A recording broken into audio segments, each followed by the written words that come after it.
Salut les baigneurs! Après avoir consacré un épisode à la marque Arena, il est temps de parler de son principal concurrent, Speedo.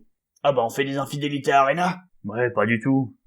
D'ailleurs, Speedo, si vous m'entendez, je ne serais pas contre un t-shirt ou un maillot de bain gratuit de votre part. Et pour moi, un joli bonnet requin, avec un plus grand aileron. C'est possible? Bon, trêve de plaisanterie.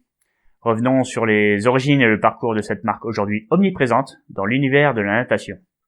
Tout commença avec un jeune entrepreneur écossais, Alexander McRae, qui émigra en Australie en 1910.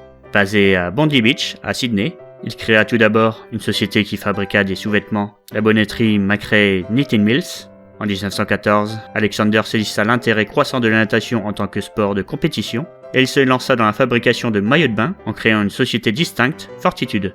Cette dernière changera de nom qu'en 1928 pour s'appeler enfin Speedo, lorsqu'un membre du personnel, le capitaine Parsons, lança le slogan « Speed dans vos speedos » pour le maillot de bain Racerback, révolutionnaire pour l'époque, vu qu'il fut le premier maillot de bain conçu dans une matière autre que de la laine.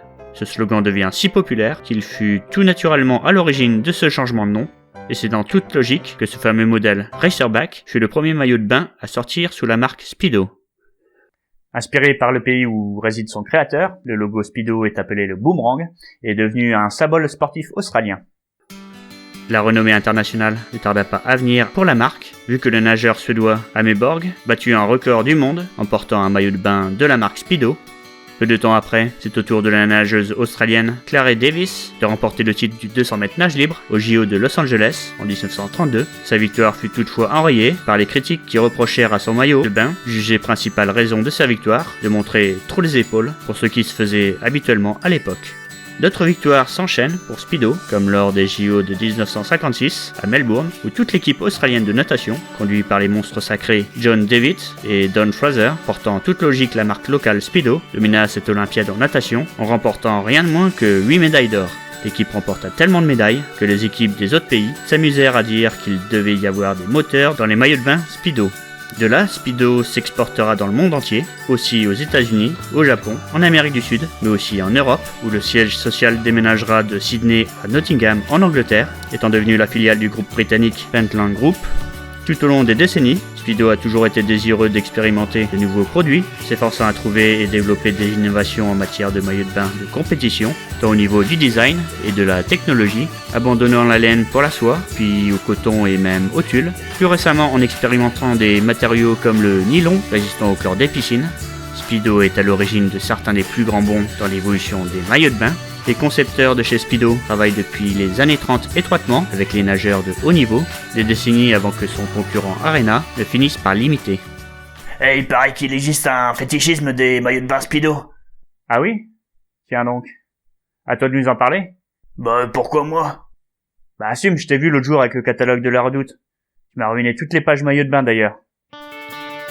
L'une des dernières innovations marquantes de Speedo fut la combinaison de natation lancée par la nageuse irlandaise Michelle Smith dès les JO d'Atlanta en 1996, dont l'utilisation fut globalisée lors des Olympiades suivantes à Sydney, chef de la marque en 2000, avec surtout l'introduction de la technologie Fastskin, un matériau à base de peau de requin qui a permis à 13 records du monde de tomber lors de cet événement.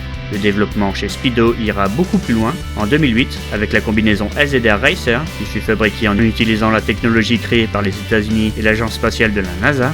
Enfin bref, tout cela j'en parle déjà en détail dans l'épisode des combinaisons de natation interdites.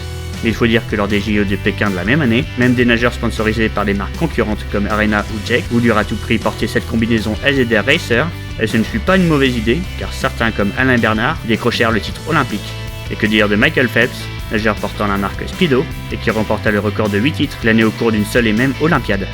Avec une pléiade de stars omniprésentes, comme Natalie Coughlin, Grant Hackett, Stephanie Rice, Eamon Sullivan, William Maynard et plus récemment Camille Lacour ou encore Florent Manodou, Speedo est aujourd'hui l'une des marques vendant le plus de maillots de bain dans le monde. On aurait aussi pu compter Ryan Lochte dans le lot, sauf que Speedo a rompu son contrat depuis l'affaire de la fausse agression lors des JO de Rio en 2016. L'épisode sur la marque Speedo est désormais terminé. N'hésitez pas à laisser vos commentaires et des pouces en l'air en bas de cette vidéo. Rejoignez notre communauté sur les différents réseaux sociaux. Un grand quiz et différents concours y sont organisés. Abonnez-vous à la chaîne Salut les baigneurs sur YouTube pour être au courant des prochains épisodes, sans oublier de cliquer sur la cloche. Quant à moi, je vous laisse. Je vais choper le baigneur, il s'en prend désormais au catalogue des 3 Suisses.